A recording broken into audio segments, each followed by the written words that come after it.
तो दोस्तों आप सबको बता दें कि मालती चौहान के बाद आज मालती चौहान के पिता इस धरती को छोड़कर चले गए। जी हाँ दोस्तों, जैसा कि खबर मिल रहा है आप सभी को हम पूरा वीडियो दिखाएंगे और पूरी जानकारी विस्तार रूप से बताएंगे। आप सभी को बता दें कि मालती चौहान के बाद आज मालती चौहान के परिवार में फिर एक बार दुख का पहाड़ टूट पड़ा है। जी हाँ दोस्तों, उसका मुख्य कारण है तो एक ही आदमी है, वो है विष्णुराज।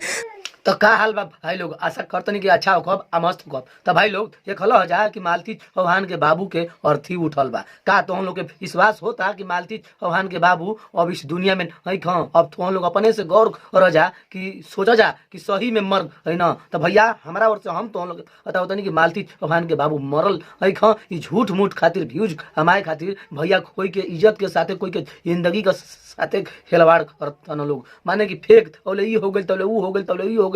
माने कि इतना माने व्यूज के चक्कर में रुपया के चक्कर में भैया कोई के जिंदगी के बारे में कोई के इज्जत के बारे में इतना उछाल करतना आदमी अगर खुद के अपना घरे हो जाई ना तो गाड़ फाड़ जी इकुल मैल हनावल। तब भाई लोग ई वीडियो फेक रहल चवन तो तुम लोग के इंट्रो में देखौनी हम आप लोग के समझावल अनि कि भाई लोग इतना ऐसन कुल वीडियो आवता समझता कि सब फेक बा। भैया ओरिजिनल वीडियो आप लोग के देखला के बाद समझ में आ जाई कि कौन सही बा कौन खराब बा। तब भाई लोग हमें जी गेले वीडियो के एंड करतनी वीडियो साफा फेक बा। मालती चौहान के बाबू ठीक बा ना, सुरक्षित अपना घरे बा ना, कोनो हंगामा नहीं के। तब भाई लोग अगर हमारी वीडियो अच्छा लागल हो तो हम लोग के लाइक करके शेयर कर जा। अगर हमारे यूट्यूब चैनल पर नया होगा तो सब्सक्राइब कर जा। अगर फेसबुक पेज पर होगा तो पेज के फॉलो कर जा। हिल तनी हिन कौन ऐसे खबर के लेके तब तक के लिए नमस्कार, प्रणाम, धन्यवाद।